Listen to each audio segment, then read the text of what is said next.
자, 안녕하십니까.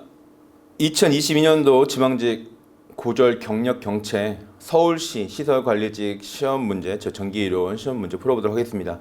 2022년도 10월 29일 날 시험 봤는데 여러분들 잘 보셨나요? 잘 보신 분도 있을 거고 못 보신 분도 있을 겁니다. 예년보다는 문제 수준이 높아진 것도 있고요. 문제 자체가 기본 위주의 문제들이, 그다음에 기본을 알면서도 응용을 해야 되는 부분의 문제들이 다소 출제되었고, 문제 퀄리티는 2021년도, 2020년도보다는 훨씬 더 높아진 걸로 볼 수가 있습니다. 그래서 다소 어렵게 느껴지신 분도 있고, 2020년도, 21년도 기준으로 보실 때 어렵게 느껴보신 분도 있을 것 같고요. 기본적인 문제가 많이 출제했다 보니까 여러분들이 조금 당황한 문제도 있을 수도 있을 것 같습니다. 문제 한번 풀어보도록 하겠습니다.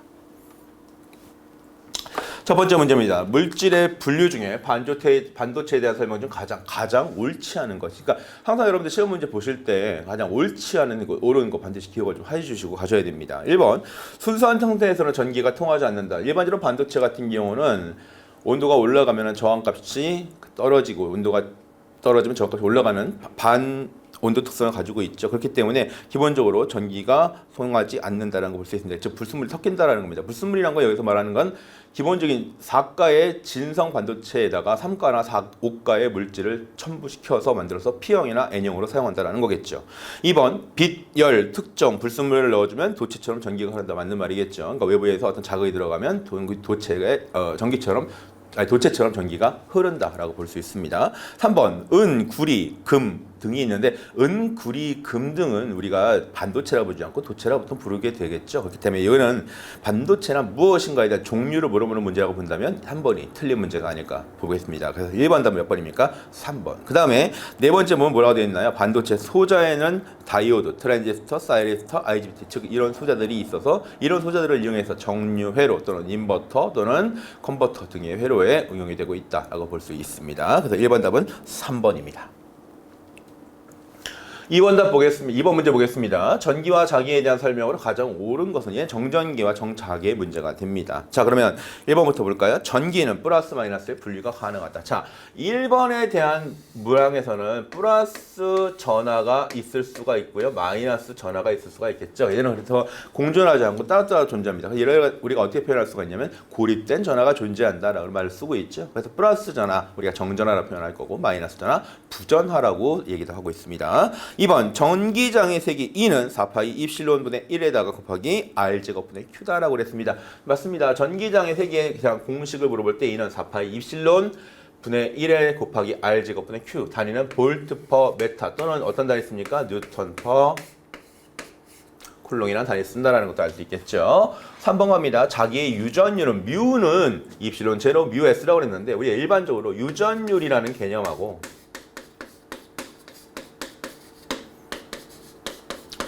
투자율이라는 개념이 있습니다. 유전율은 보통 전개에서 매질의 상태를 나타내는 게 유전율이 될 것이고요. 투자율은 자개에서 매질의 상태를 나타내는 게 투자율이라고 보고 있습니다. 유전율은 입실론 값은 입실론 제로에 입실론 S라고 표현할 거고, 투자율은 뮤는 뮤 제로의 뮤 S 값이다라고 표현하기 때문에 3번은 둘 다 짬뽕된 거네요. 틀렸습니다. 4번, 자기에 대한 쿨롱의 법칙은 F는 9 곱하기 10의 구성에 R제곱분의 Q1, Q2라고 했는데, 자, 이거 볼까요? 일반적으로 전기에서는 힘 F는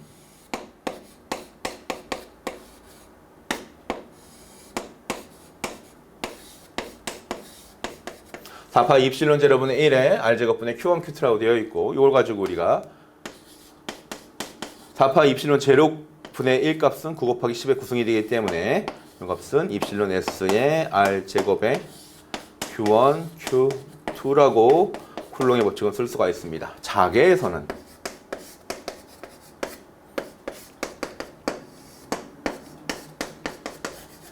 4파이 뮤분의 1 값에다가 R제곱에 M1M2라고 쓸 수 있겠죠? 얘는 4파이 뮤 제로분의 1 값이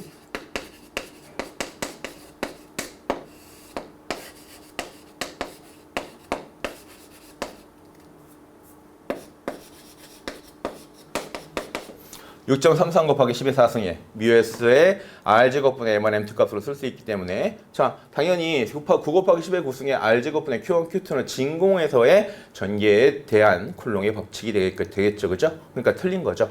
2번 답 몇 번이 됩니까? 맞은 것은 2번이 됩니다. 그래서 2번 답 2번으로 체크하시면 됩니다.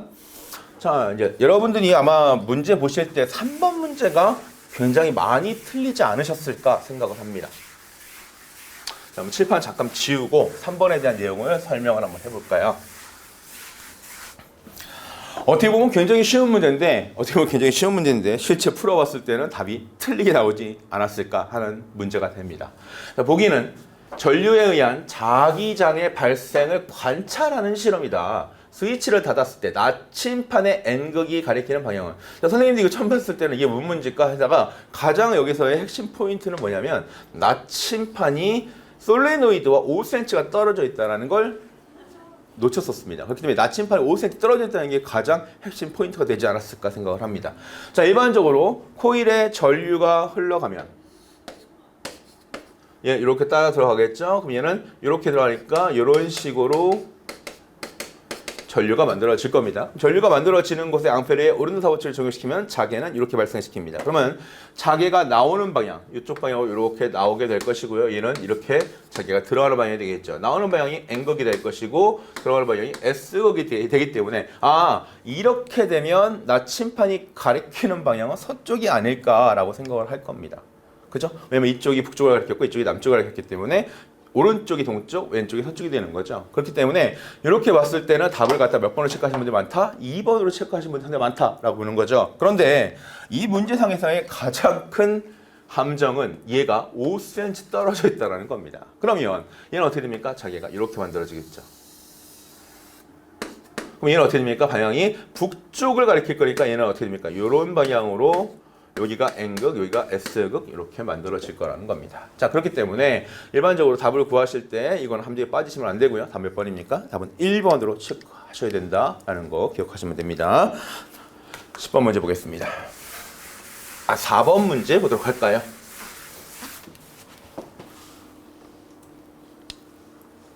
(4번) 문제 볼게요.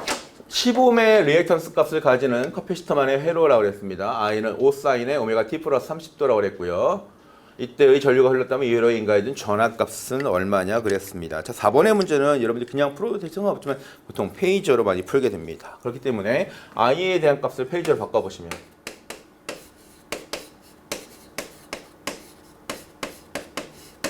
(5에다가) 30도 크기는 5, 각도는 30도라고 볼 수 있고요. 자, 임피던스, 여기서 임피던스라는 값은 레이턴스 크기를 15mm로 갖고 커패시턴스 값이라고 했습니다. 커패시턴스이기 때문에 이때 임피던스 Z, 즉 우리가 XC라고 표현하는 값은 10에 마이너스 90도의 값을 갖는 임피던스라고 볼 수가 있습니다.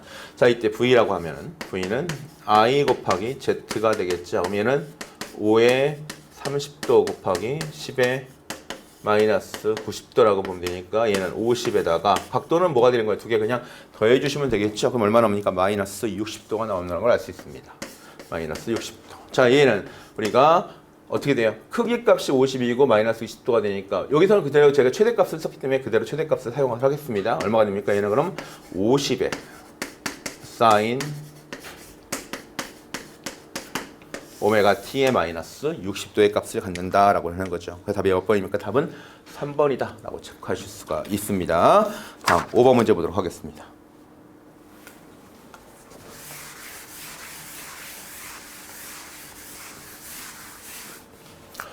(5번) 문제입니다. 어떤 소자의 교류 전원을 인가했더니 교류 전원의 주파수에 따라 리액턴스 값이 보기와 같이 측정되었다고 그랬습니다. 이 소자에 대한 설명으로 가장 옳지 않은 것은 그랬습니다. 자, 그래프부터 살펴보겠습니다. 그래프 가로축은 뭐가 됩니까? 주파수가 되고요. 즉 횡축은 주파수의 값을 갖고요. 종축은 리액턴스 X에 대한 값입니다. 즉 리액턴스에 대한 값입니다. 자, 그러면 이때의 값이 어떻게 나온 거예요? 그래프 상태가 얘가 이렇게 반비례 그래프를 갖는 거죠. 그러면 리액턴스가 주파수에 따라 반비례하는 값 얼마가 됩니까? X는 오메가 C분의 1 값에 얘는 2파이 F C분의 1값을 갖는 얘는 뭐가 됩니까? 용량성 리액턴스가 됩니다. 그러면 용량성 리액턴스에 대한 문제가 되니까 쭉 한번 읽어볼까요? 1번부터 틀렸죠? 1번 유도성 리액턴스가 아니라 뭐가 됩니까? 용량성 리액턴스가 돼야 되는 거고요. 얘는 주파수가 높게 되면 주파수가 커지게 되면 요 값이 뭐가 됩니까? 작아지가 되겠죠? 즉 I는 XC분의 기전력 E 또는 기전력 V가 될 것이니까 요 값이 작아지니까 전류값은 증가한다. 즉 주파수가 높을수록 전류가 증가한다. 맞는 말이 됩니다. 흐르는 전류는 전압보다 위상이 90도 앞선다. 즉 진상 전류가 흐른다라고 보는 거죠. 진상 전류가 흐른다. 네 번째 소자에 저장되는 에너지는 전압의 제곱에 비례한다 그랬는데 얘는 어떻게 됩니까? 에너지 W는 2분의 1 CV 제곱의 값을 갖다 보니까 어떻게 됩니까? 얘는 V의 제곱의 값을 갖는다라고 볼 수가 있습니다. 그래서 5번 답 몇 번이 됩니까? 답은 여러분들 1번으로 체크를 하셔야 됩니다. 6번 문제 보도록 하겠습니다.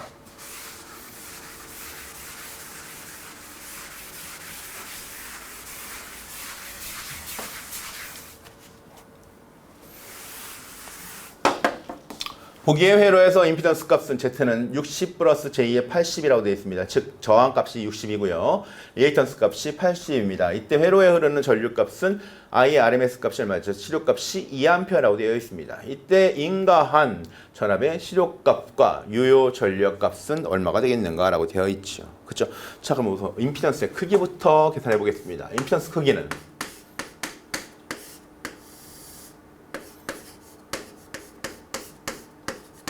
루트 아래 제곱과 아래 제곱 플러스 x 제곱을 풀어야 되니까 얘는 어떻게 풀어야 되는 거예요? 6에 60의 제곱 플러스 80의 제곱이 되니까 임피던스의 크기는 100옴의 값을 갖습니다. 자, 임피던스의 크기가 100옴의 값을 가지니까 이때 뭘 구해요? 전압의 시료 값은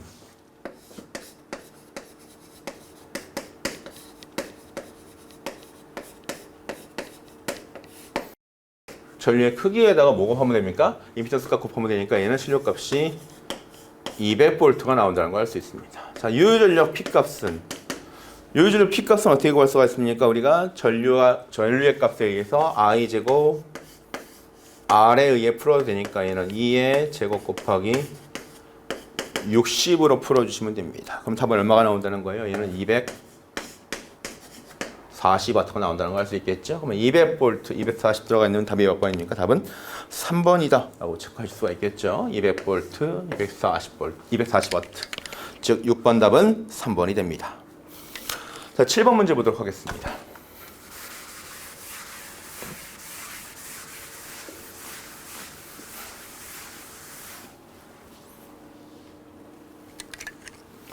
(7번) 전격이 15V고요. 10A, 용량이 10A인 축전지 10개를 병렬에 접속했다고 했습니다. 이때 15V용 150W의 전구를 연결했다라고 했습니다. 이 전구가 점등할 수 있는 최대 시간은 얼마가 되겠는가라고 되어 있죠. 자, 우리 이 문제는 뭐에 관련된 문제냐? 전력 개념과 전력 양에 대한 개념을 물어보는 겁니다. 자, 그러면 일반적으로 전력 양이라고 하는 거, 자 우선 얘부터 생각을 해볼게요. 문제상에 주어진 값부터 이용할 거니까 W는 뭐가 됩니까? QV라는 값을 쓸 수 있고 얘는 VIT라고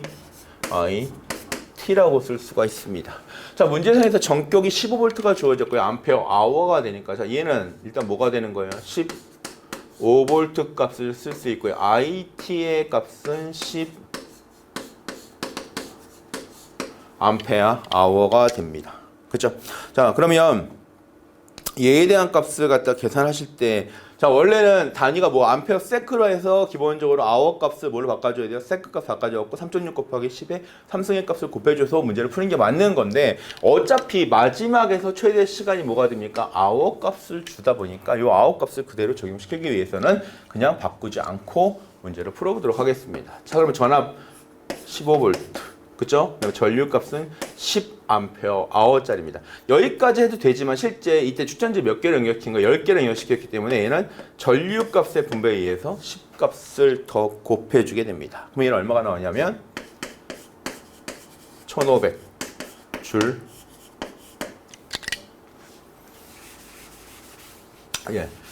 사실은 뭐가 되는 거야? 암페어 세카가 되니까 1500 줄 값으로 써야 되는데 얘는 줄에다가 곱하기 뭐가 되는 거예요? 아웃 값을 곱해 주는 거죠. 그죠? 이런 식으로 문제를 얘기할 수가 있습니다. 근데 어차피 우리 아웃 값은 나중에 뺀 걸로 생각을 하겠습니다. 그럼 1500 줄이하고 문제를 보겠습니다. 자, 그럼 이렇게 문제를 풀었을 때 W는 뭐가 됩니까?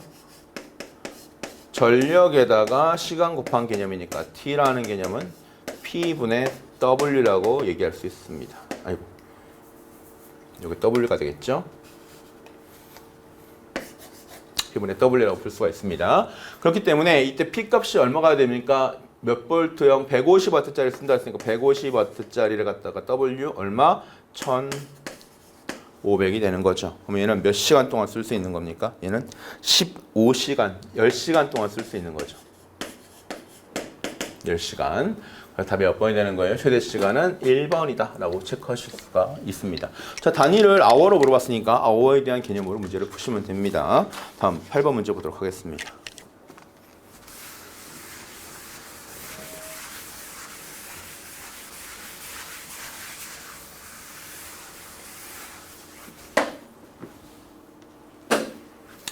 자, 8번 그림 보시면 여러분 어떻게 됩니까? 120V짜리 전원 연결되어 있고요. 10ohm짜리 10ohm짜리 R음이 연결되어 있고 여기 전류 I가 흐릅니다. 여기 4ohm짜리가 있고 6ohm 10ohm짜리가 있겠죠? 이때 I 값이 요 값이 얼마라고 그랬습니까? I는 4A라고 그랬습니다. 이때 4A 연결된 요 R 값을 계산하라고 그랬습니다. 어떻게 하면 되나요? 자, 이 점을 우리가 뭐로 잡을 거냐면 여기를 V라고 잡을 겁니다. 여기에 저항값이 없기 때문에 이 점은 뭘 잡을 수 있어요? 등전이 V라고 잡을 수 있겠죠. 그럼 얘를 KCL로 잡게 되면 여기서 이쪽으로 흘러가는 값을 우리가 I1, 이쪽으로 흘러가는 값을 I2, 여기 등전이가 될 것이고요. 이 값을 우리가 I3라고 잡고 여기에 있는 값을 I4라고 해서 문제를 풀어보도록 하겠습니다. 자, 어차피 얘는 전부 다 나가는 값이 되기 때문에 I1과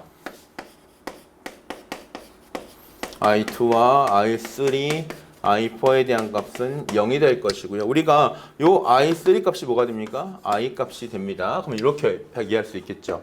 I1에 대한 값은 어떻게 풀 수 있는 거예요? 10분의 V-120 방향이 반대다 보니까 그럼 I2는 얼마가 됩니까? 10분의 V가 됩니다. I3는 4가 될 것이고요. I4는 얼마가 됩니까? 4 플러스 6 플러스 10이니까 얘는 얼마예요? 20이 되겠죠. 그죠? 그러면 문제상에서 풀이 과정상으로 볼 거니까 4 플러스 6 플러스 10에다가 V값, 요 값은 얼마가 된다? 0이 된다라고 볼 수 있겠죠. 자, 얘 정리해 주시면 뭘 곱할까요? 얘는 10, 20이 되니까 20을 곱하게 되면 여기는 얼마가 됩니까? 2V-240에다가 플러스 얘는 2 곱할 거니까 2V에다가 플러스 얘는 얼마 곱해주는 거예요? 20 곱할 거죠? 그럼 얼마가 됩니까? 80이 되겠네요. 80에 플러스 그 다음에 I4에 대한 값 20 곱할 거니까 V가 될 것이고 V는 0이 된다라고 볼 수 있습니다. 그럼 5V는 얼마가 됩니까? 160에 대한 값을 가질 수가 있고요. 그죠? 5V는 160이 될 것이고 이때 V는 얼마가 나옵니까? 32V가 나온다는 걸 알 수 있습니다.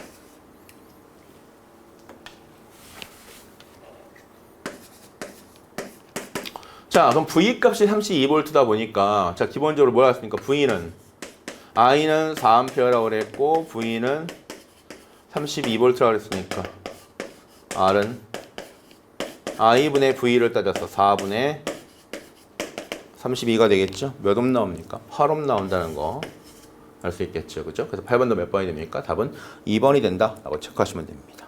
9번 보겠습니다.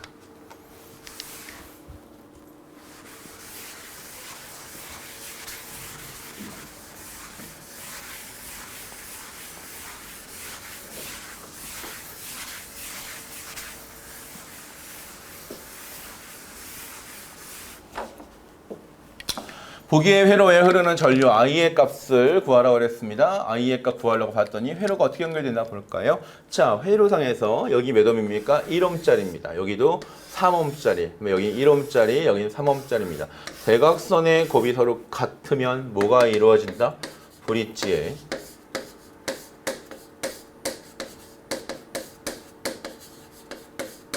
평형이 이루어진다라고 했습니다. 그렇기 때문에 얘는 같은 회로가 되기 때문에 회로를 어떻게 정리할 수 있냐면 가운데 5옴에는 전류가 흐르지 않는 거죠. 그럼 얘는 회로를 정리하실 때 이렇게 여기가 얼마가 되는 거예요? 1, 3, 1, 3, 5매 여기에 흐르는 전류를 계산하시면 되는 거죠. 자, 이제 간단한 문제가 됐습니다. 얼마가 됩니까?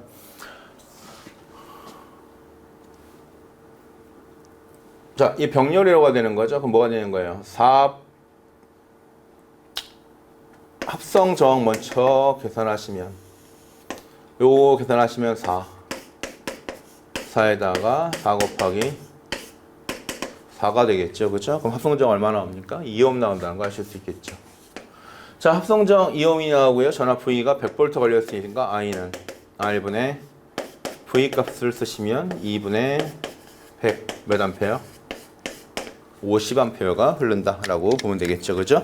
9번 답 4번이 됩니다. 10번 문제 보겠습니다.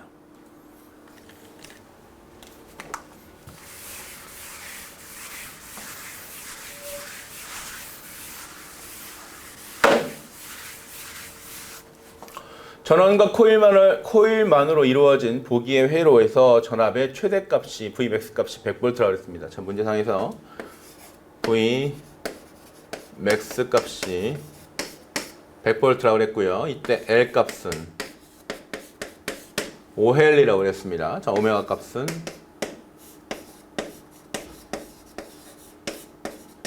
10 라디안 퍼 세컨드라고 했습니다. 뭐 구하라고 했습니까? 예, 최대값 계산하라고 그랬습니다. 자, 그러면 요 값을 통해서 리액턴스 X 값을 보시면 리액턴스 X는 오메가 L 값이 되는 거고요. 얘는 얼마가 됩니까? 10 곱하기 5가 되니까 50 오메 값을 얻을 수가 있습니다.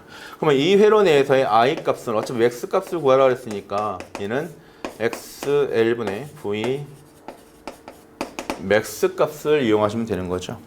그죠?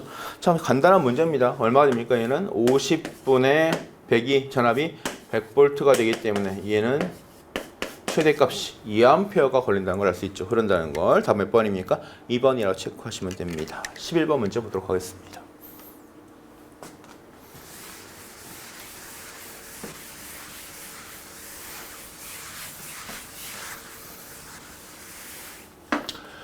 보기는 T는 0에서 스위치가 닫히는 회로입니다. 회로가 정상 상태라고. 자, 우리 이거부터 생각을 해볼게요. 우리가 일반적으로 회로에서 T에 의해서 T가 0이 되는 경우와 T가 무한대가 되는 경우. 그러면 우리가 보통 T가 0이 되는 경우 회로의 초기 값이 만들어지는 상태가 되는 거고 얘는 정상 상태가 되는 겁니다. 자, 그러면 우리 과도 현상에서 초기 값 T가 0이 되는 경우, 그 다음에 T가 무한되는 경우에 L과 C의 상태를 좀 살펴보시면 되는데 일반적으로 T가 0이 될 때는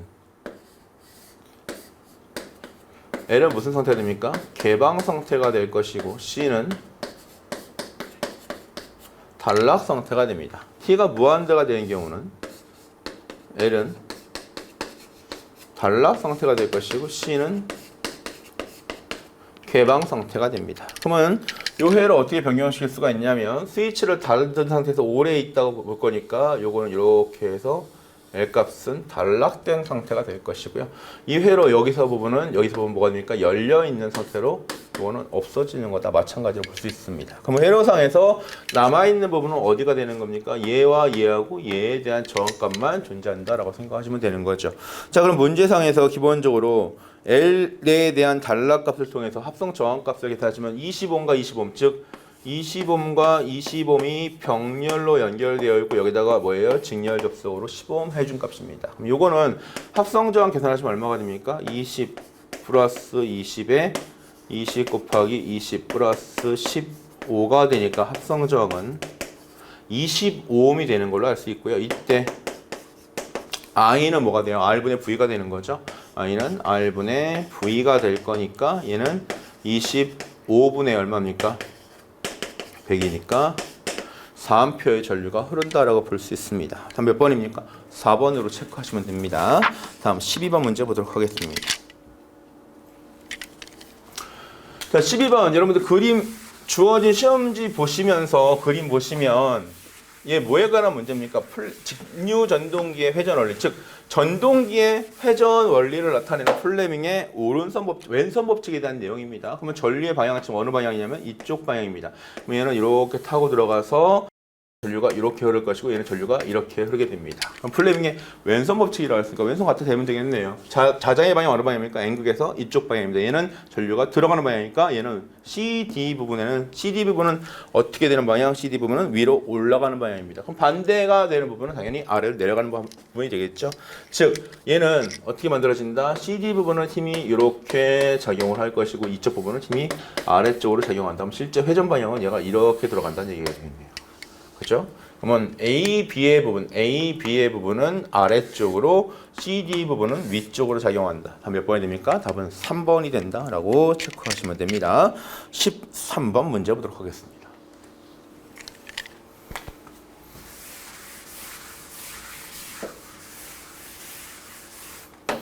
평일판 커패시터의 정전 용량을 크게 하는 방법으로 가장 옳지 않은 것은 그랬습니다. 자, 보겠습니다. 평행판 커패시터.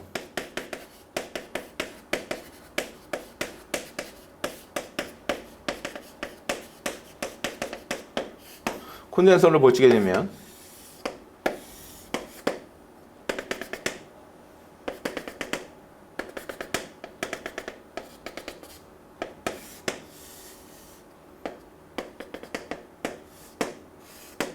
자, 이렇게 두 개의 콘덴서의 급판이 있습니다. 급판 사이의 간격을 D미터라고 줄 거고요. 급판의 면적을 S제곱미터.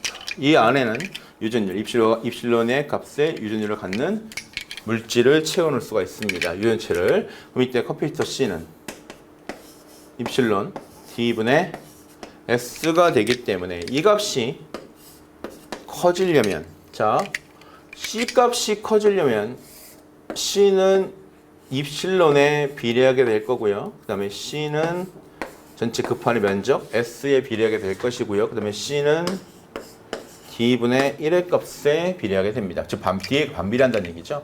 그럼 결과적으로 유전율이 큰 물질을 쓰면 된다고 그랬습니다. 즉 비유전율이 큰 것을 사용한다 그러면 4번 답은 맞는 거고요. 그 다음에 C의 S 급판 면적 값을 어떻게 면적 값을 크게 만들어야 된다는 거죠. 근데 면적 값을 어떻게 좁게 한다 그랬으니까 답은 1번이 틀린 거다라고 볼 수 있는 거겠죠. 자, D 값은 뭐가 됩니까? D 값은 얘가 작아져야지 얘가 커집니다. 즉 급판 사이의 간격을 작게 한다. 맞는 말이 되는 거죠. 그래서 13번은 몇 번의 답입니까? 답은 1번이다 라고 체크하실 수가 있습니다. 14번 보도록 하겠습니다.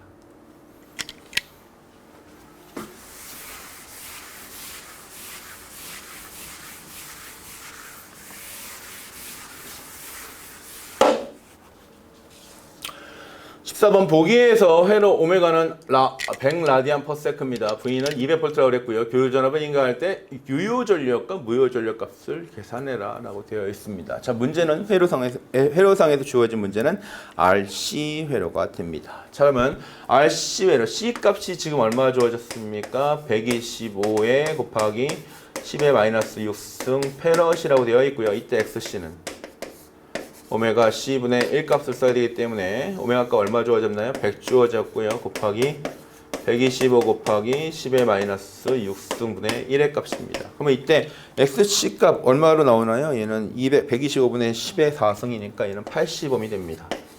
자, R 값 얼마 주어졌습니까? R 값 60옴이 주어졌기 때문에 전체 임피던스 값은 R의 마이너스 J의 XC 값을 쓰기 때문에 얘는 60 마이너스 J의 80옴의 값을 쓰게 됩니다. 그러면 이 임피던스 크기 값은 어떻게 됩니까? 루트 60의 제곱 플러스 80의 제곱값을 쓰기 때문에 얘는 100옴짜리 값을 쓰는 거고요. 임피던스 값을 쓰게 될 거고요.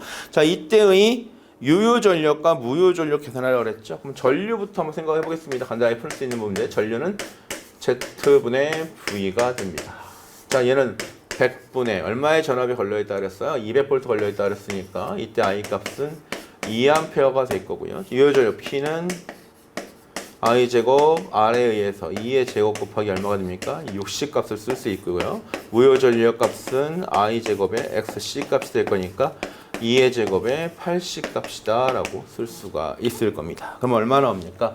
이 값을 계산해 보시면 얘는 240W가 될 것이고 얘는 얼마예요? 320인가요? 예, 320 VA R 값이다 라고 문제를 푸실 수가 있을 겁니다. 그래서 답이 몇 번이에요? 14번 답 2번이 된다는 걸 알 수 있습니다. 15번 보도록 하겠습니다.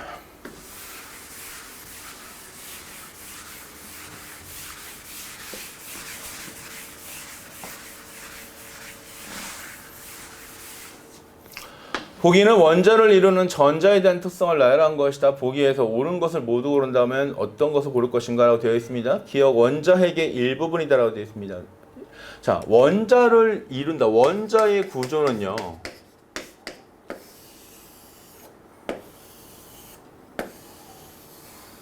자, 가운데 원자 핵이 있고요. 이 원자 핵에는 플러스 극성을 갖는 양성자와 아무 극성도 없는 중성자로 분리가 됩니다.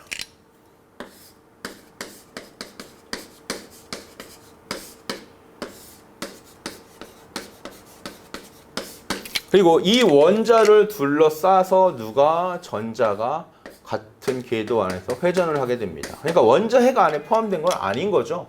그러니까 옳은 것 고르라고 그랬으니까 일단 기억은 틀린 게 됩니다. 기억 들어간 거 일단 1번은 틀린 거죠.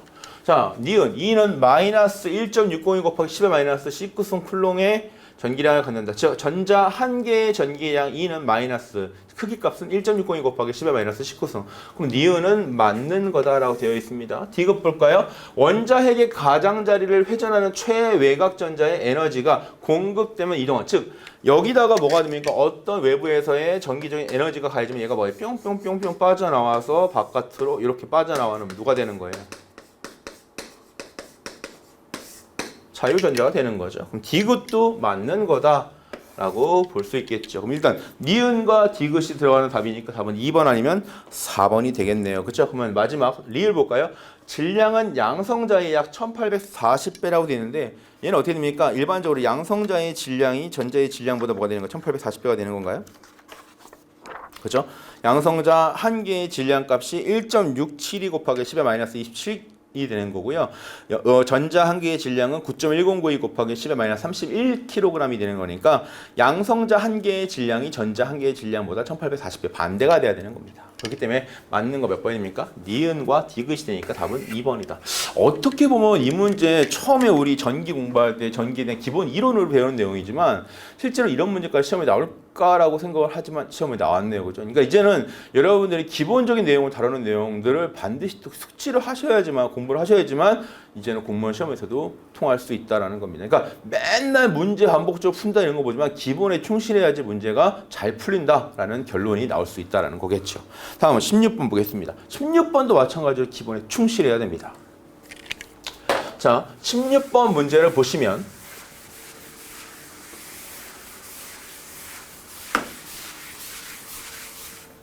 보기에는 최대값이 12V이고 주기가 25ms인 직사각형 파 구형파를 나타낸 것이다 라고 했고요. 구형파의 기본파 주파수와 제3고주파의 주파수, 제5고주파의 주파수 값을 계산해라 되어 있습니다. 자, 근데 여기서 딴 값 다 필요 없어요. 왜? 주파수에 대한 계산값이니까 뭐만 있으면 됩니까? 주기만 있으면 됩니다. 그러면 F란에, 주파수 F란에는 주기 T분의 1 값입니다. 그럼 얘는 얼마가 되는 거예요? 25 곱하기 10의 마이너스 3승분의 1 값이 될 것이고요. 다시 써주시면 25에다가 얘는 1000이다 라고 볼 수 있는 거죠. 됐습니까? 그럼 25분의 1000이다. 얼마가 나옵니까? 얘는 40Hz가 나옵니다. 자, 그 다음에 우리 고조파에 대한 내용을 얘기해 볼 건데 고조파란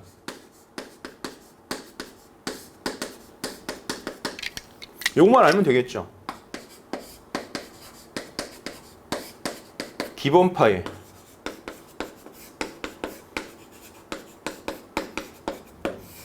n배의 정수배를 갖는 파형이다 라고 보시면 되는 겁니다. 그러면 5고조파라고 하니까 F 3고조파부터 F3이니까 얼마 됩니까? NF가 기본파에 대한 값이니까 얘는 3F1이 됩니다. 그러면 얘는 3 곱하기 얼마가 됩니까?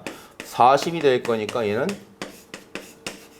120Hz가 나와야 되는 거고요. 그 다음에 F5, 5고주파에 대한 경우는 NF1에 대한 값을 쓰시게 되면 얘는 그냥 써볼게요. 5 곱하기 얼마가 되는 겁니까? 40이 되겠죠. 얘는 200Hz가 나와야 됩니다. 그렇기 때문에 답을 체크하시면 얼마가 되는 거예요? 3번으로 체크할 수 있겠죠. 그죠?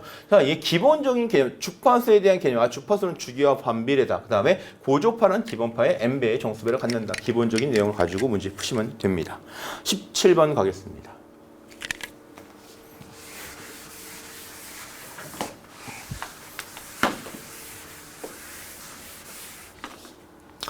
7번 자석에 대한 설명으로 가장 옳은 것은 그랬습니다. 1번 자석은 고온이 되면 자력이 증가한다가 아니라 자석은 온도가 올라가면 올라갈수록 자력이 감소됩니다. 그래서 이 자력을 완전히 잃게 되게 만들어주는 온도, 우리가 뭐라고 표현했나요? 퀴리 온도라고 그랬죠? 퀴리 온도 기억하셔야 되는 거고요. 2번 자석은 같은 것끼리는 서로 끌어당긴다고 하는데 같은 것끼리는 서로 밀어내는 반발력을 갖습니다. 끌어내지 않습니다. 자력선은 S극에서 나와 N극으로 하는데 반대가 되겠죠? N극에서 나와서 S극으로 갑니다. 철심에서 코일을 감고 전류를 가했을 때 자성을 띠는 자석을 우리가 전자석이라고 한다라고 하는 거 맞는 말이죠. 그죠? 답은 몇 번입니까? 17번 답 4번이 됩니다. 18번 보도록 하겠습니다.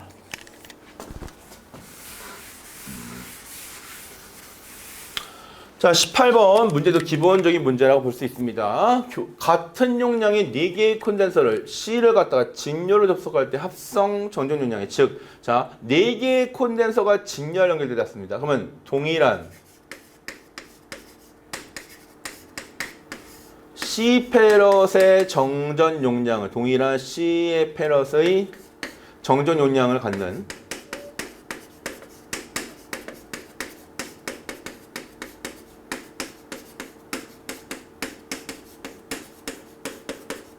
콘덴서 N개를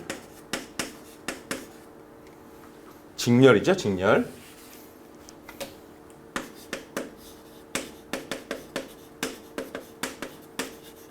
직렬 접속하게 되면 이때 합성 정전 용량은 N분의 C가 됩니다. 자, 그러면 요걸 가지고 C제로가 얼마나 했대요? 1 마이크로페럿이 나왔고요. 몇 개짜리를? 4개짜리를 연결했다 했습니다. C가. 그러면 최초의 C 값은 얘 넘어가면 4 마이크로페럿이 됩니다. 자, 그러면 얘도 얼마가 되는 거예요? 얘 4, 얘 4, 얘 4, 얘 4, 얘 4가 됩니다. 자, 합성 정용량 병렬일 때 뭐 하면 되는 거? 2개 더 하면 되는 거죠? 얘 8.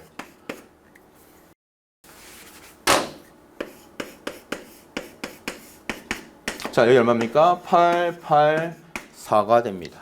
자, 그러면 얘네들이 2개짜리 연결시키면 4 나오죠? 얘하고 연결시키면 2가 나온다는 걸 알 수 있겠죠. 그래서 18번도 몇 번이 됩니까? 답은 4번이 된다라고 체크하시면 되겠죠. 다음은 19번 문제 보도록 하겠습니다.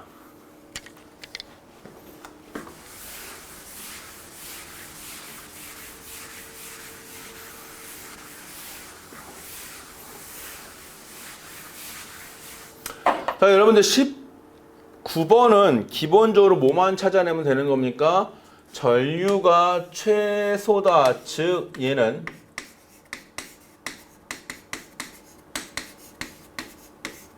병렬 공진 상태다라고 보는 거죠. 그렇기 때문에 전류가 최소다, 병렬 공진 상태다, 또는 임피던스가 최대가 된다, 또는 어드미턴스가 최소가 된다, 이렇게 찾는 거죠. 그죠? 즉 허스브가 0이 된다는 얘기입니다. 그러면 이때의 주파수 값은 우리가 뭘 구하는 겁니까? 얘는 공진 주파수를 구하는 겁니다.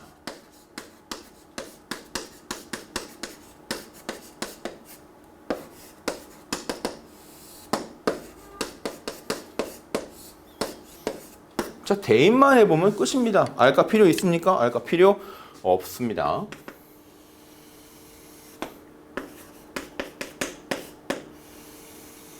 자, L값 얼마입니까? 100이고요. C값은 10의 6승 곱하기 10의 마이너스 6승이니까 얘들은 없어집니다. 이거분에 1이 되는 거죠. 나오면 10이 되니까 얘는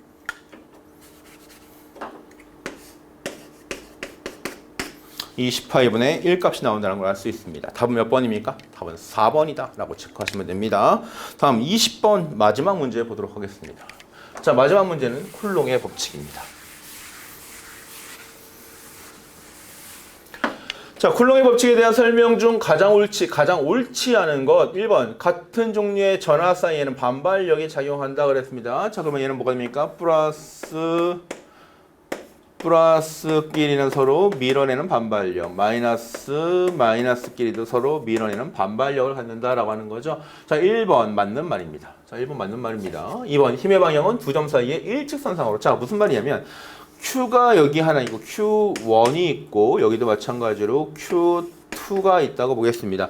얘는 항상 일직선상에서만 뭐가 작용한다? 힘이 작용한다. 2번 굉장히 중요한 내용입니다. 맞습니다.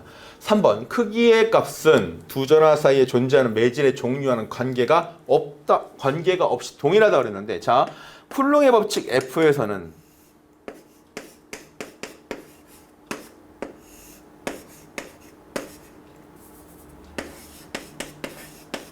4파 입실론분의 1에 R제곱분의 Q1, Q2로 되어 있고 실제 F값은 뭐에 반비례합니까? 유전율에 반비례합니다. 이 유전율이라는 게 바로 뭐가 되는 거예요? 매질의 특성을 나타내는 거겠죠. 그죠? 매질의 종류. 그렇기 때문에 20번 다 몇 번이 된다? 답은 3번이 될 것이고요. 크기는 두 전화의 곱에는 비례할 것이고 떨어진 거리의 제곱에 반비례한다 라고 되어 있습니다. 그래서 20번은 몇 번의 답입니까? 답은 3번이라고 체크하실 수 있습니다. 자, 문제 보시면 아시겠지만 은근히 자기학 문제 많이 나왔고요. 그 다음에 기본을 요하는 문제들이 상당히 많이 나왔습니다. 자, 그렇기 때문에 여러분들 다음 연도 준비하시는 분들은 기본적인 내용, 기본 이론을 먼저 충분히 이해하시고 숙지하신 후에 그 다음에 문제를 풀어도 늦지 않으니 기본에 충실하게 공부해 주시기 바랍니다. 자, 감사합니다.